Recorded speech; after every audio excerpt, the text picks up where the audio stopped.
What's up, everybody? Welcome to the Fantasy Flex Podcast. I'm your host, Chris Raybon of the Action Network, and this is our Fantasy Stock Watch episode ahead of preseason week 2. We're going to talk about everyone who's rising, who's fallen in our ranks after a week of preseason, and also some free agency moves as well. Here to break it down with me, one of the top rankers in the game, Sean Kerner. Sean, what's going on?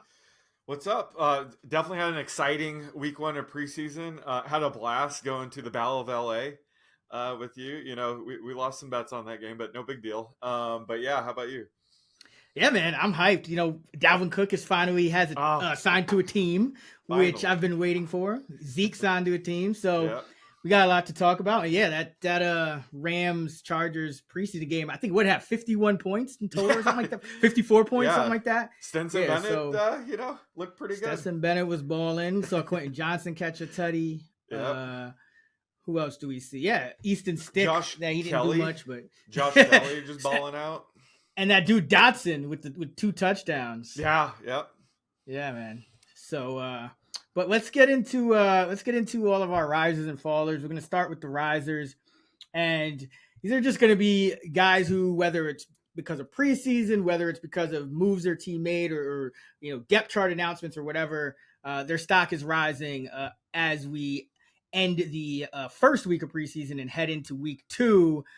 So I guess we should start with some quarterbacks. In the first one, Anthony Richardson, we saw him play a few snaps in week 1, but now we're seeing that he's been named the week 1 starter by Shane Steichen, the head coach of the Indianapolis Colts. And I think that's what we all wanted to hear, because, there's a big difference between, him starting in an unknown time between, week 2 and week 8, say, and him getting that week 1 start. It significantly raises his upside. What do you think? Oh yeah, for sure. I think we'll see his ADP definitely get to like QB12, maybe QB11. But I was waiting for this news, so I was trying to get as much as possible before it happened. And I was shocked that they announced it so soon. I thought he looked good. He had that really ugly interception, but I think the receiver ran the wrong route. And Richardson just kind of improvised in the wrong way and threw a pick there. But other than that, I thought Richardson flashed, a lot of the upside he has. Alec Pierce dropped a couple of balls that he probably should have had. So Richardson almost had a really, really good performance, but it was overshadowed by that interception. So I think that's what the coaching staff was looking for. So it's good to see that he was announced as the week 1 starter. Now we can project him, for more than 14 games this year. So yeah, I think we were waiting for this, and his stock definitely goes up after that. Yeah, the final numbers, you're right. They don't look too impressive. Just 7 of 12 for 67 yards with the pick. But, didn't look too bad out there. And now this just kind of removes probably some of the mental stuff going on with, worrying about, whether you're going to start or not. He could just prepare like he normally would, like any NFL veteran would. For week 1. So I think this is good. And Minshew, he's a pro. So I'm sure he'll be helping him out with the clipboard and whatnot. I think, top 12 quarterback, Anthony Richardson, based on this news. Now, I know you saw some things watching a couple of these second-year quarterbacks in their first preseason game. Let's start with Kenny Pickett. What'd you see? Yeah, no, so he was pretty much flawless on his only drive in the Steelers opener. Went 6 of 7 for 7 yards and a touchdown to Pickens. He made a great throw to Pickens on that slant, and then Pickens, picked up the next 15 yards or so on a great juke move. So a lot of that had to do with Pickens, but that's the thing with Pickett. He has just so much talent around him. Deontay Johnson, George Pickens, Pat Freiermuth. So he was the guy that, I just really wanted to see some growth in year 2 to really feel confident about him and the rest of the pass catchers. And I did see that. Obviously, it's a little limited sample size. We're not overreacting here, but he did look a lot better than he did as a rookie. So I think that's huge. And then there's a chance, Calvin Austin's looked great in camp and in limited action, and Darnell Washington has some upside. So Even Allen Robinson might do something this year. So he has a lot of talent around him. Absolutely not. Absolutely. Obviously, he's not. Let's not even go down this road. Every preseason, we do this with these big wash dudes. Let's just not even go down this road. It's all about potential. Calvin Austin. He doesn't even. We're not even going to get in the listeners' minds that they should even think about Allen Robinson. The good thing is out with A-Rob. That's totally fine with me. The good thing is he doesn't need A-Rob. Exactly. So either way, like this gives me a little bit more confidence, maybe pushing him closer to my top 20. But still, there's a lot of preseason left. He could look really bad next week, but I was very encouraged with what I saw in his first drive of 2023. Yeah, and I mean, I think it's not a guy I had written down, but I think one of the takeaways too is this dude George Pickens. He's gonna break out this year, man. Like he's just. That's why I think we were talking earlier, and I was saying, I'm a little lower on Deontay just because I think George Pickens is going to see like he's going to command a lot more targets per route this year. He's not just going to be like a one-trick pony sideline kind of deep route, low percentage guy. So, but yeah, you're starting to see that already. I just think George Pickens. Like there's a very good chance that he could just flat out lead Pittsburgh over Deontay this year. Yeah. So now a lot of those highlight reel catches we've been seeing in training camp, he was obviously pushing off. Like he's good flag for a lot of offensive PI, but just love the aggression, and that touchdown catch and run was like it was a great throw by Pickett, but Pickens was really good after the catch. Like he's going to be really good near two, and the only thing really holding him back, I thought, was Pickett. So. Just Pickett's stock going up only helps someone like Pickens. Yeah, I mean, really, I think what we have to be concerned about with the Steelers offense is Matt Canada and I guess by extent just Mike Tomlin, because really, he's kind of made it known that he wants to run a conservative offense where, they kind of rely on the defense. And that's kind of what's been winning for Tomlin all these years. So I get why he's not really too quick to kind of go against that, but that's probably going to hold the Steeler offense back more than talent, I would say. I think there's enough talent at the skill positions for Pickett to succeed. And then Sam Howell, here's a guy who, looking at Washington, their offensive line lacks depth, but they do have a solid left tackle in Leno, and they have, two good receivers in Terry McLaurin and Jahan Dotson. What did you see out of Sam Howell in week 1 of the preseason? Yeah, I was very encouraged by his preseason debut as well. He went 9 for 12 for 77 yards and a touchdown. And he was facing the Browns starting defense. Some of these teams are playing all backups to start, so it's worth pointing out he was facing a first-string defense. He had a nice 8-yard scramble on 3rd and 6. Just flashing his sneaky rushing upside. Like I wish you saw more than one game from him last year. He looked really good in that game, but I think he's kind of a sneaky year 2 player. And one of his 3 incompletions was to John Bates, who dropped just a wide open 15-yard catch. So he could have had an even bigger day. But at the end of the day, it was encouraging for Howell.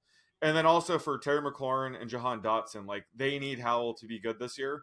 So it was very encouraging for Howell. And it helped me, be a little bit more comfortable drafting McLaurin and Dotson where they're going right now.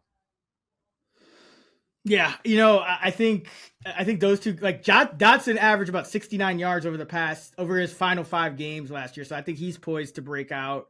And those two guys I think they're going to command a big share of the targets. I think Curtis Samuel is going to be a little bit less of a part. And I also think Cole Turner may end up overtaking Logan Thomas at some point. I know Thomas is hurt and he's not playing, but Turner seems to have jumped Bates, who I think started a couple years ago when Thomas was out, but Turner seems to be the guy they're really trying to get more involved. So that's also something I'm watching. For Bates ain't it. He dropped that wide open 15-yard catch. He ain't it. Yeah, Cole Turner is definitely trending up and could be their week 1 starter. Yeah. Ultimately, I think it really, as the season progresses, it's going to be about the O-line depth and how that O-line holds up, because Howell's still prone to take a lot of sacks. And I think, new scheme, probably a little more aggressive. I see a lot of mistakes being made by Howell, so you just got to be able to kind of overcome those with enough, deep completions to Dotson and to McLaurin. But let's go to the running back position. and you liked what you saw out of James Cook of the Buffalo Bills, a guy I've been high on, growing higher and higher on as well as the offseason has progressed. Yeah, I mean, he didn't do much in this game. He had 4 carries for 20 yards, had a nice 8-yard touchdown run. But the theme with Cook all training camp has been he's just looking more and more like a true 3-down back than maybe we anticipated.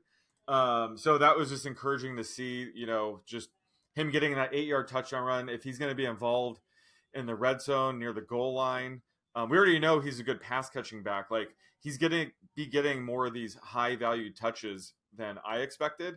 But it's just been very encouraging because last year I kept waiting for him to break out with Devin Singletary there. But it does look like this is the year that they want to unleash James Cook. And in this offense, he definitely has high-end RB2 upside if he can see all the, passing down work and potentially goal line work. So been very encouraged with the early start with James Cook.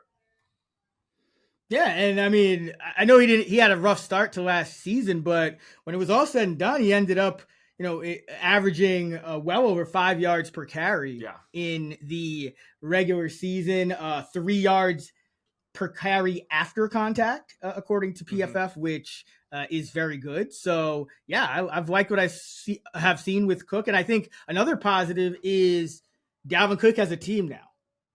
Ezekiel Elliott has a team now. Kareem Hunt's still floating out there, but there seem to be less and less guys that, Buffalo is going to end up signing now that would, really change the pecking order in this backfield. I think the bigger battle now with Damian Harris kind of struggling through some injuries is, can Latavius Murray overtake Harris, which is not out of the question, just given Harris's struggles with to stay healthy. Yeah.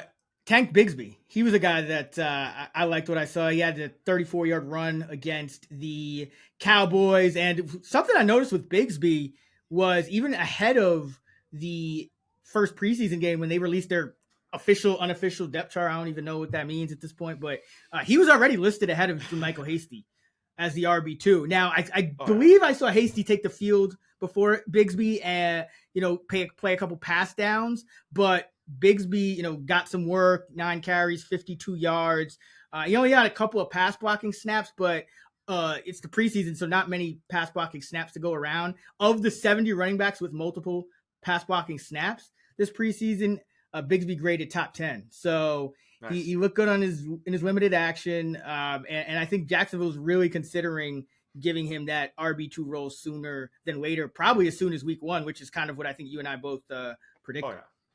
Yeah, and I think that he would be a good goal line back, and they did give him both goal line looks in this game. Unfortunately, he didn't convert either one, so that would have been nice to see him convert one of those. But I do think they envision him as more of a goal line back than ETN. So that's another way I think he can offer some value even when ETN's healthy. But if ETN were to miss time, I think Bigsby would be a lock for at least, low end RB2 type value. So he's one of my favorite backups heading into the season. Speaking of backups, I think everyone thought Kenneth Gainwell was going to be a backup, maybe even a third string, but him and Boston Scott both were held out of the first preseason game with Sirianni saying, he did say he wants to get all the backs some hits. So he'll probably hold out Penny and Swift in the next one and play Gainwell and Scott. But either way, it looks like Gainwell is going to be a lot more of kind of an equal in this rotation than maybe initially thought. What are how are your projections on Gainwell kind of changing as this offseason has progressed? Yeah, so I definitely gave him a slight bump just because, he got the starter treatment in week 1. He didn't play a single snap. It could be due to just Swift and Penny, or this is a new team for them, new scheme. So maybe they just wanted them to get work. I do think this might get overblown. Like if Gainwell's ADP goes too high, I'm not going to be interested in investing in him specifically. This is just a backfield that could be just a committee mess until we get more clarity or someone goes down. But if anything, just be careful drafting DeAndre Swift. I kind of already was. And Rashad Penny. Like this is just a backfield to be careful of. Not that we want to ignore it necessarily, but just understand it's going to be very volatile, probably week to week. So while Gainwell looks like he might have an edge right now as the week 1 starter. It's going to be a situation throughout the season. So I gave him a slight bump, but I wouldn't overdo it with him. This is going to be a very volatile backfield. Yeah, I mean, I don't think Gainwell is going to be the week 1 starter. From what I understand, it was just that, Penny, they wanted to get a lot of action just because he only played a few games last year. He got hurt. Right. And then Swift, they wanted to showcase him with the new team. They want to get all the running backs hits before week 1. So they said, like, Scott and Gainwell will play next week. So it seems like it's going to kind of be similar to last year where it's, there's going to be, like, remember toward the postseason when it started getting less and less predictable and, like, we kept waiting for Miles Sanders to bounce back and he never really fully did. I think that's how it's going to kind of be. I still think Swift is going to lead that backfield because, he just looks the best. And I think they're the most excited about him. But I do think Gainwell is probably going to get a few more early down carries than I think people expected. So exactly. That's something to kind of factor in. But yeah, and I don't think there's really going to be a rhyme or reason to it either. Like, I think, it kind of reminds me of the Patriots when they had like Deion Lewis and like all these guys and Burkhead. They were just like, whoever's in the game, they just hand the ball to him, no matter red zone, whatever, it doesn't matter. That's how it's going to kind of be with Swift, I think, taking a, center stage when it comes to passing downs. But overall, I think it's going to be at least a 3-way committee in Philadelphia. Right. So with Gainwell, there was a lot of smoke leading up to this game where, the beat reporters were saying Gainwell was getting the most reps with the starters and getting the most touches. So having that and then paired with, okay, now he's sitting out week 1, that's kind of, a double whammy for me. So it's hard to, take the beat reports too seriously with camp. You don't know the context of things, but when you pair that with like not playing at all in week 1, that definitely warrants a slight boost. But at the end of the day, this is still a backfield that's very dicey. Yeah, and I mean, at least like Sirianni's like explaining it to us. Like it would be different if like exactly. he didn't address it at all. But he was like, like I definitely there was a reason I played Penny and Swift and rested Scott and Gain. What I think, because I keep hearing rumors of like Trey Sermon might make the team over Scott, which that's probably not true because like they probably wouldn't have held out Scott if for that. And Scott also has the most guaranteed money of anybody in the backfield, funny enough. But the Philly backfield, it will probably be a headache, but good headache because great offensive line and 32 rushing touchdowns for Philadelphia a season ago. Though I do think that is going to kind of even out. I think Jalen Hurts is going to make his MVP push again this year. Jaylen Warren, another guy we both liked. What kind of transpired with him in week 1? Just not too shocking. He mixed in pretty heavily with Najee Harris. Saw a 1st and 10 run, and then Najee came in after that. So they were rotating in and out, sort of like a 50-50 committee. And, we're not going to overreact to that week 1 of the preseason, but that's kind of what I expected going into the season. Just looking at my expected yards per attempt model from last year, Jaylen Warren was top 10 and Najee Harris was bottom 10.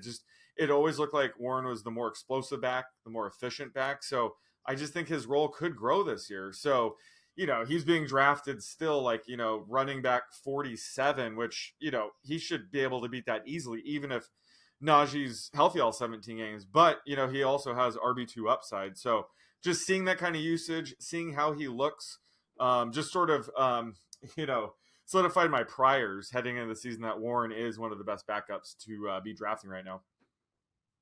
Yeah, Najee, he hasn't missed a game so far. So, like, at some point, something's got to give. Like, it's hard for running backs to continue go like season after season after season. But that's because he's tough. He was playing through that foot injury last year. Like, he's just, a baller. But yeah, that's something that, he hasn't been able to have a spot start yet. So that could change this year.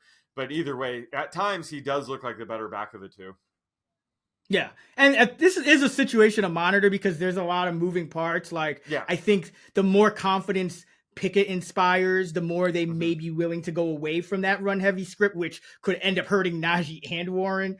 And then you also have McFarland having a pretty good camp, and he adds a whole different element. So like, I do worry about that a little bit. Like if, if he's kind of giving them a whole different element, he might work in too, which Mhm. could squeeze both of them a little bit too. So still a lot of moving parts, but yeah, I'm encouraged by what I've seen from Jaylen Warren. Always liked him as a player. Was on him last year, which is like the minute I saw him play, I was like, he's winning the job over Benny Snell. Like this is happening.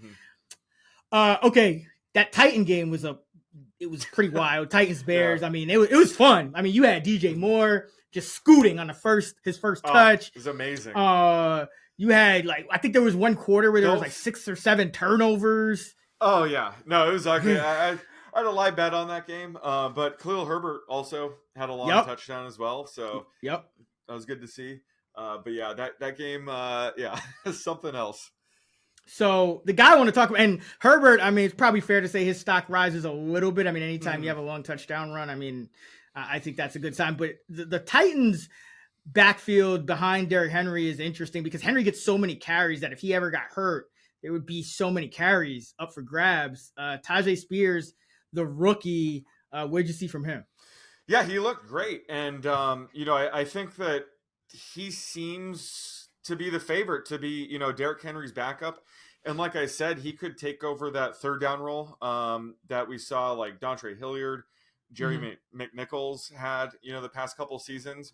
And they drafted him in the third round knowing, he doesn't have an ACL and he has arthritis in one of his knees. And like I've said, that doesn't have anything to do with his value this season. I think he's going to be really good in the first few years of his career. He was one of my favorite backs in this class. I think that I don't see him playing, into his late 20s. That's basically what his medical history suggests is, he's not going to have a long career, but he's going to be very good in the few years he does play. So he's a back where, if Derrick Henry were to go down or potentially, I don't know, traded in season, he could offer RB2 value. So I was just impressed to see him at the NFL level. And I think he is making a good case for the backup, especially with, Haskins dealing with some legal issues and things like that, where I think, Spears is definitely the best back on the roster outside of Derrick Henry, obviously.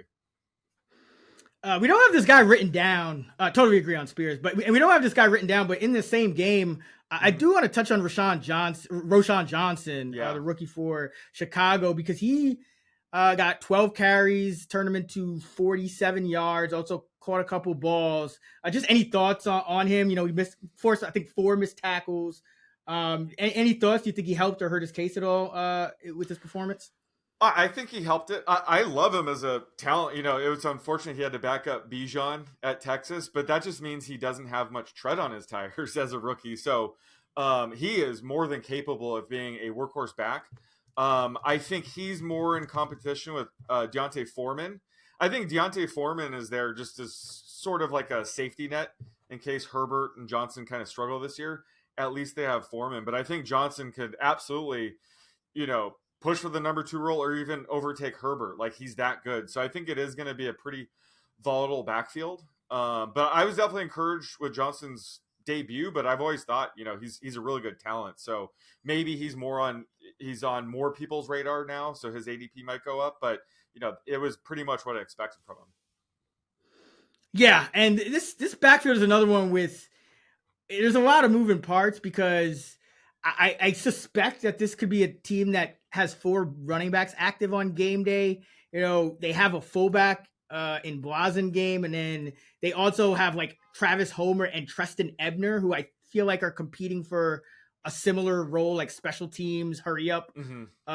But that, if one of those 2 guys is going to be active on game day, then it's possible that Roschon and Foreman are kind of competing for one role, and one of them could be a healthy scratch, each Sundays or each week. So there's still a lot to kind of figure out here.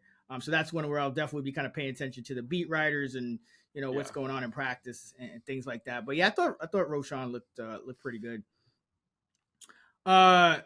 Another guy we didn't have written down, but I do want to mention before we move on from running backs is Ty Chandler for Minnesota.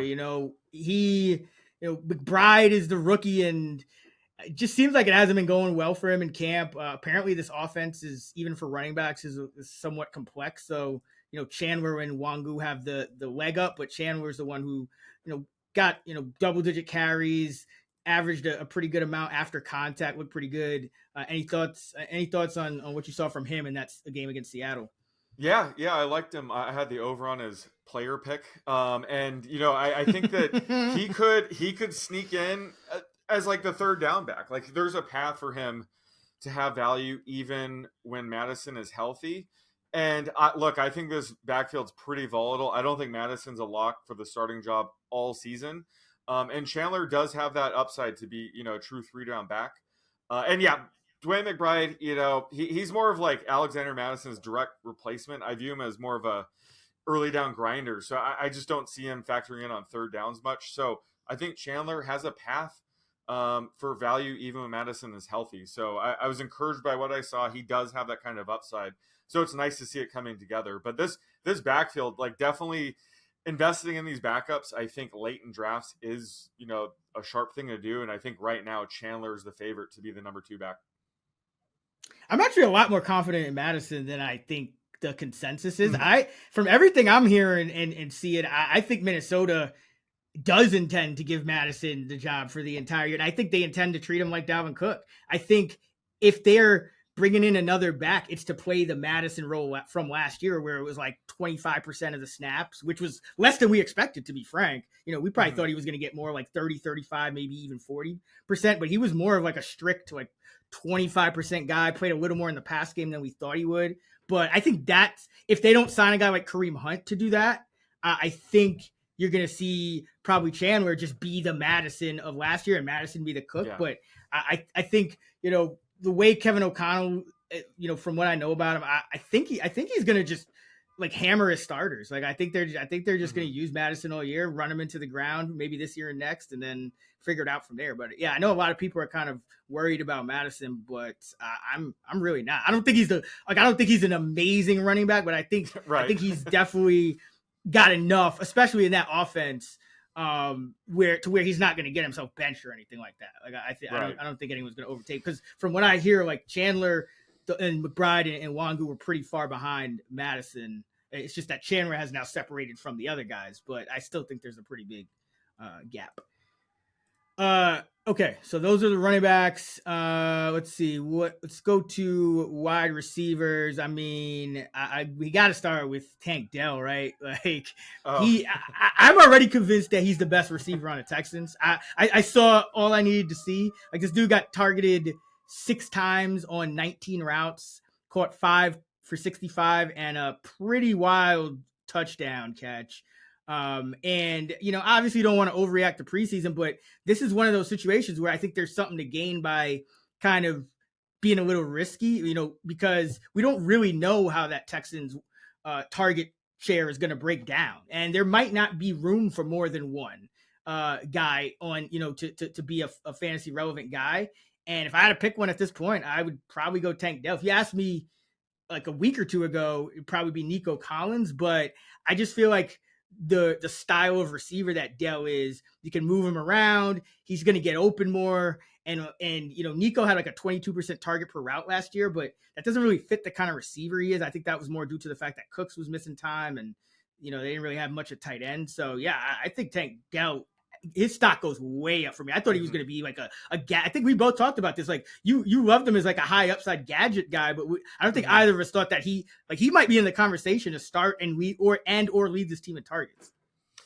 Yeah, for sure. This is a wide receiver of the room that's wide open. Liked what I saw. That's kind of what I was expecting from him. Really good yak kind of player.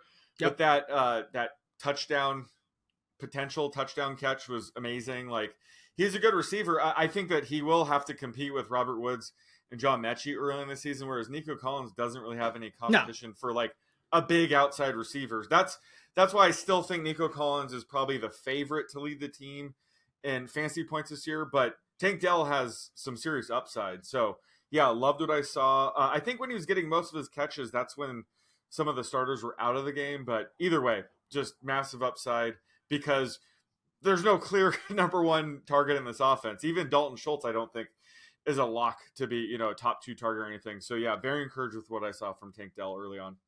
Yeah, and some of it is just like, especially I've learned in situations like this. Like I remember, it was a couple years ago, and it was 2019, so it was Terry McLaurin's rookie year, and Mm, I remember he didn't. I don't even know if he played much in the preseason. He might have even missed like the first game of the regular season. But I just remember thinking like, there's nobody really tough. better than him on Washington. Like I think they had Kelvin Right. Harmon at the time, and you Oh know, and the God. same thing with Marquise Whew. Brown on the Ravens that year. You know, like when you know a guy is good and like you've Oh watched him play, whether it's at college or in the pros, like you could just kind of picture him. Like if you put every Houston receiver on the field together, like Nico, Woods, yeah. Schultz, like whoever you want for like Mechie, like who and Dell, like who's getting the most targets? Like my money would be on Dell. Like starters, reserves, doesn't matter. I just think he would get open more than those guys. Yeah, he's very talented. I think John Mechie is the only one that like had a first round type pedigree. He Mm-hmm. didn't play much. I think they are easing him in, but he has a ton of upside as well. I think what we're trying to say is don't draft Robert Woods anymore. I don't think we were, but yeah, it's. I mean, honestly, I really this. It definitely does worry me about Nico a little bit, just because I don't think Mm, the environment is going to be the same as last year. Like right. even if like Nico, even if Dell, and Nico can coexist, like there still are all these other guys, like you said, Mechie's still there, and Schultz is gonna, like it's just. I don't love the environment anymore for Nico the way I did, with another receiver kind of flashing. Like I liked it better when you just had like washed Robert Woods and like Mechie, who is kind of a guy who's probably going to be, eased in, and who he went through a lot. So I'm rooting for the guy, but Yeah. who knows exactly where he is? Because I heard he's having somewhat of a rough camp. Like I know Dell is definitely kind of beating him out so far. So yeah. So Nico, I'm a little worried about Nico is what I'm saying, and I'm raising Tank Dell up a lot. Yep. Makes sense. Uh, Another guy at wide receiver that we both like, Jahan Dotson. I mean, not much to say here. The Yeah. guy's a baller. You kind of mentioned him earlier, but he had a dope touchdown, double clutch touchdown Yeah. catch. I mean, I guess the question is, at first he was like this guy who wasn't really getting targeted that much, but just had a nose for the end zone. But Hmm. as the season progressed, he started to become a guy that could get you, those 4 catches per game. Do you foresee that kind of continuing going forward? Yeah, absolutely. I think the only thing I'm concerned with him is the potential for touchdown regression, especially if Sam Howell struggles. But again, I liked what I saw out of Howell in limited action this week. He had really good chemistry with Dotson, so some of those concerns were wiped out after that. So I think Dotson's a really talented receiver who can get open, and I think he's a good complement across from Terry McLaurin. So. Yeah, I think wide receiver 37 might be a tad high, I guess, but like the talent is certainly there. And if Howell can, have a good year two breakout, certainly worth it. But there's no question in terms of Dotson's talent. Yeah. I mean, I would say similar to Deontay, there's a non-zero chance that Dotson, like, he could overtake Terry Oh, as for good as much sure. as I love Terry. Because like Yeah. especially when you see these guys that like Dotson scored 7 touchdowns on 61 targets last year. Like he just had a nose for the end zone, and Right. that kind of translates, I think, into like some of his skills that could apply all over the field came out Yep. in some of those touchdown catches. So yeah, he's a guy I'm watching very close, and I'm pretty bullish on a couple guys in that Packer game. Jaden, I mean, they went ham against the Bengals, put up a big number. Jaden Reed and Luke Musgrave, 2 rookies who may start right away. What'd you see from them? Yeah, Jade Reed looks like he has the starting slot role locked up. He had 2 catches for 20 yards. He's a guy I think they're going to give design rush attempts too. So he is looking like a really good late round draft pick. Has a really high floor for a late round player. Has a ton of upside too. I think he's gonna be really good after the catch. And same thing with Luke Musgrave. He didn't play that much, but he didn't have to. He got targeted heavily when he was on the field. Both he and Christian Watson led the team with 3 targets when Jordan Love was on the field. So clearly, Love likes targeting Musgrave. So I think Musgrave he's a lock for the week 1 starting role, and you could still get him outside the top 30. So I was very encouraged with what I saw from him and Jaden Reed. Yeah, I liked what I saw as well. I know, Samari Toure has also been kind of getting work at that number 3 Hmm. receiver role, but I would think that Reed can beat him out. Although Toure, played pretty decently as well, so that is something to kind of watch. But I think either way, like what I've been hearing, those are unequivocally the top 4. So I don't expect guys like Yeah. Dontavian Wicks and Jada Bonds and all those guys to break the rotation at least anytime soon. Uh, anyone? Oh, the last guy I want to talk Yeah. about real quick is Jake Ferguson. He really solidified. I think he has solidified that number 1 tight end job for the Cowboys. Yeah, for sure. Because Luke Schoonmaker, the rookie, the second round rookie, been dealing with plantar fasciitis, so he hasn't been able to practice much in camp, which Mm-hmm. really puts him behind the curve. So I think Ferguson is training to be the week 1 starter and potentially take over much of the Dalton Schultz role. Yep. And Ferguson was playing on third downs against the Jaguars. So I just think he has the clearest path right now to take over that role. This is still a situation that could be murky. Like I think Schoonmaker could make some noise later in the season once he, gets more playing time, practice time, things like that. But as of now, it looks like Ferguson's the tight end target out of Dallas.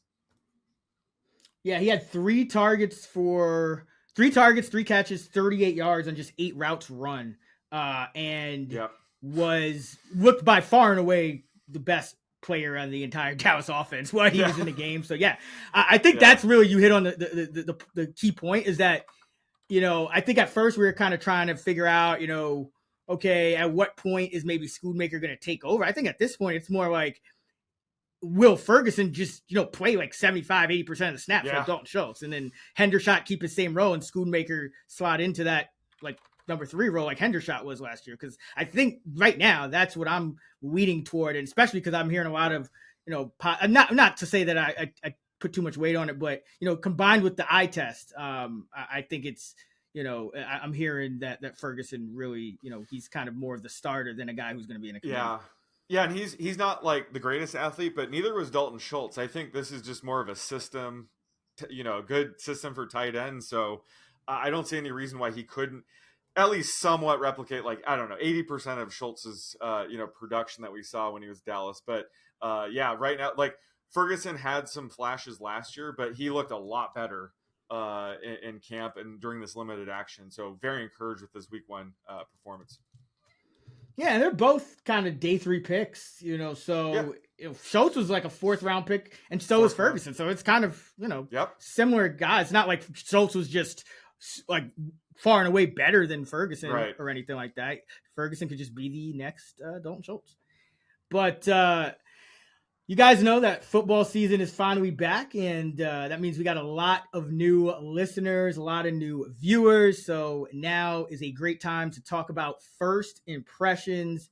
And whether you're a football team, a football fan, or just a football analyst like Sean and I, you want to make a good first impression. And for me, that means taking care of my skin, which I'm doing with the help of our new sponsor, Caldera Lab. Caldera Lab has a skincare routine I can do quickly so I can get back to bedding. It's just 2 products in the daytime. You got the cleaner and you got the moisturizer. And then at nighttime, we go moisturizer and we go with the good. It's called little kind of an eye serum to stop with those wrinkles. So really feeling this Caldera Lab skincare routine. And since we're all about the numbers here, I should mention that Caldera Lab is the leader in men's skincare, and clinical trials found 94% of men's skin showed an overall younger looking appearance after using Caldera Lab for just a few weeks. That means Caldera Lab is even more of a lock than Sean Kerner's player props. And just for our audience, we have an exclusive offer, their best offer anywhere. Use code FLEX, that's FLEX, at calderalab.com and get 20% off right now. That's 20% off with the code FLEX at calderalab.com. Make an unforgettable first impression that leads to those magic words, "You look younger." Get 20% off at calderalab.com with code FLEX. All right, now let's get into the guys who not so good after 1 week of preseason. And let's start with a guy that I've been warning people about. I've been warning people about this dude, and I mean, I still think he's great, but I feel like the signing kind of cements it, and that's Dalvin Cook to the New York Jets. Not great for Breece Hall's ultimate ceiling. How are you kind of treating this backfield and adjusting with the signing of Cook for the New York Jets? Yeah, this was just a massive blow to Breece Hall's fantasy value. It goes without saying. This could mean that his knee isn't quite ready for the start of the season. You know, they might just want to limit him for the entire 2023 season, so they wanted to bring back him like Dalvin Cook, to split carries with. So, it's also not a great landing spot for Dalvin Cook either, honestly, because I mean, I could see this being a true 50-50 split once Breece Hall's, closer to 100%. So I dropped Breece Hall all the way down to like RB 24. And I have Dalvin around, RB 30, but still we need to find out more about like what's going on, how they plan on using these guys. But yeah, it was just a massive blow to Breece Hall's value. Yeah, and let's not forget, Abonaconda looks good too. Oh, so yeah, like this is a situation where we might see Michael Carter be a healthy scratcher or not make the team, even though he's a pretty entertaining guy on Hard Knocks, I must say. One of my favorite guys to watch so far. And Zonovan Knight's probably a good night for Zonovan. No so yeah, it changes a lot. I mean, but I will say this, and I've got to see how Aaron Rodgers, what's going on with him, because he's got a calf injury now. So we'll see if we get more updates. That's kind of going on as we're recording this. But assuming Rodgers is good to go, he's probably going to have a lot of freedom to make it kind of like the Packers offense. And that probably means one of these guys is going to be the Aaron Jones and one of these guys is going to be the Dylan, like not stylistically, but, in terms of how the carry share breaks down. So my guess is that Cook would be the Aaron Jones and lead the backfield. If until Breece Hall gets back to 100%, and then maybe it could flop. But also Dalvin Cook is like a pretty established, like he has a reputation as one of the best backs in the league. So it's also, I don't know how you just make him the RB2 behind Breece Hall, even if Hall was healthy. So it's a very interesting situation. But I think a 50-50 split or a little higher with Cook being more like the Aaron Jones is probably what I would ultimately project for that backfield. So yeah, 24 is probably I'm gonna have Breece a little lower, like in the closer to 30, just because again I think there's injury risk and just uncertainty with but I mean, really, are we doing? We can't do two jet backs in the top 30, can we? Like, that's kind of. Of course we can. Of course we can. Right? Why not? Yeah, why not? It's still the Jets. They're still having O-line issues. Like, it's still the Jets. Aaron Rodgers is like 48. Like, I feel like we're getting a little ahead of ourselves, and we're just penciling in this offense to like make leaps and bound jumps. Like, I think they're going to be better, but I think we should be a little bit conservative at the same time. Yeah, for sure. I just think Breece Hall's extremely, extremely talented. I mean, did we have Aaron Jones and AJ Dillon in the top 30 last year? Not that Dillon paid off, but I do like your comp with those two. So I think that they could, but they're both like low 20s kind of thing. Like it really sucks for Dalvin too. I thought Miami would have been a great landing spot, or just wait until a starting running back were to go down, where a team would be desperate and sign him. But it's I downgraded both guys after this news.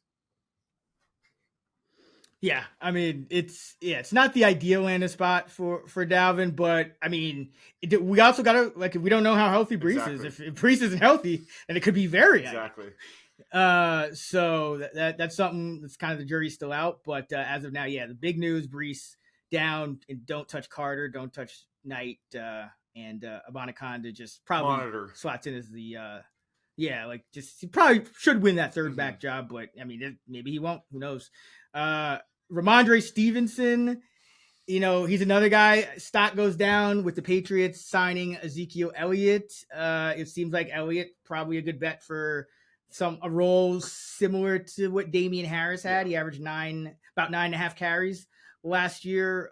Thoughts on this backfield now with Zeke and Yeah, Teddy? so I had actually mentioned in my tiers, I was just urging caution drafting Stevenson at like RB11 or wherever he was going before this.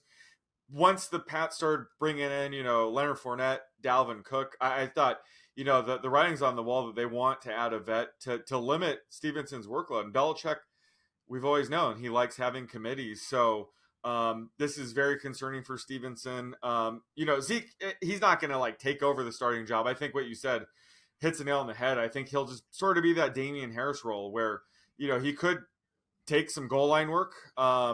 Stevenson only scored 2 touchdowns on 12 rush attempts inside the 5 last year. I always say that's either a sign that they're due for positive touchdown regression or a sign that they're going to lose goal line duties. So I'm afraid it could be the latter. Zeke is obviously a good short yardage back, so that could eat into Stevenson's touchdown upside. Plus, they probably want to limit his passing down work. I've seen them mention that. So Zeke's good pass blocking back. He could take away some of the third down work. So this is just a massive blow for Stevenson. Like I said, last year it was just the perfect storm for him. He had everything go his way. Obviously, he's a talented back, but with Zeke there, it's going to be much, much tougher for him to produce high-end RB2 value where he's being drafted right now. So I moved him down quite a bit. Right now I have him like RB19, RB20 around there. Again, we're waiting to see, if we get any more news on how they plan on using Zeke, but it was definitely a massive blow for Stevenson's value. Yeah, and I think like Stevenson, the thing about it is it's relative though, because I could see Stevenson still getting a similar overall workload to last year. He ended up averaging about 12 and a half carries and about 56% of the routes. I could still see that, Stevenson getting, 10 to 13 carries a game, Zeke getting 8 to 10. And I think Stevenson with Zeke here, I do think Stevenson that will free Stevenson up to be used more in the pass game. I think it's, Montgomery was a guy that was, he might have factored in before this. Now he's probably out, Harris, Strong, all those other guys, they're probably out. It's probably just Stevenson on passing downs and, maybe in kind of a 50-50 split otherwise. But also Zeke just might not really be very good. So there's always a chance Stevenson still he has that little hidden upside of Zeke just kind of sucking. That is a possibility. I think so. If you drafted Stevenson at RB11, you're kind of pissed right now. So once Stevenson does have his ADP go closer to RB20, that's when I would invest. I haven't been taking him at all the past few weeks, but I agree. I think this could be a potential buy low type of situation because I do think Stevenson will still be a lead back, but it definitely sucks to see that it's Zeke being the backup and not like Pierre Strong and Kevin Harris, because I think that would have been a lock. Stevenson probably would have been a low end RB1 if that were the case. So either way, it does ding him quite a bit. But see, this is, just going back to a guy like Madison, this is why I still like a guy like Madison. I'm still bullish on him because we're sitting here talking about guys like Dalvin Cook and Breece Hall in a committee, Ramondre Stevenson in a committee. Meanwhile, Alexander Madison is just sitting here on pace to, play like 80% of the snaps every single week. So like until that changes, I'm going to be pretty high on Madison because it's just not many of those situations left in the National Football League. And let's see, I want to get to let's go talk about him now. We'll close with this guy because I think this is the one that's the most relevant. We only got a few minutes left. Greg Dulcich.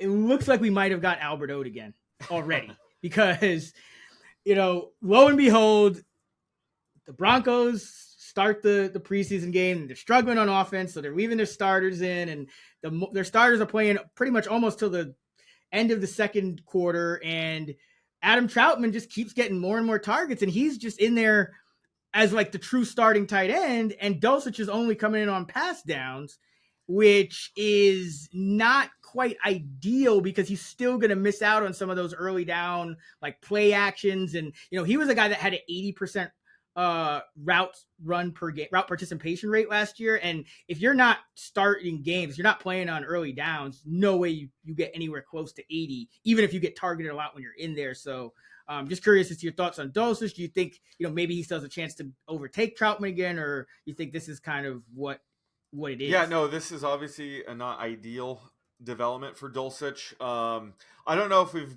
been Albert Ode quite yet. I don't know if he'll be inactive most weeks. But it does look like Troutman. Oh yeah, not like that. But I mean, right. Yeah. I know what you mean, though. I share the sentiment.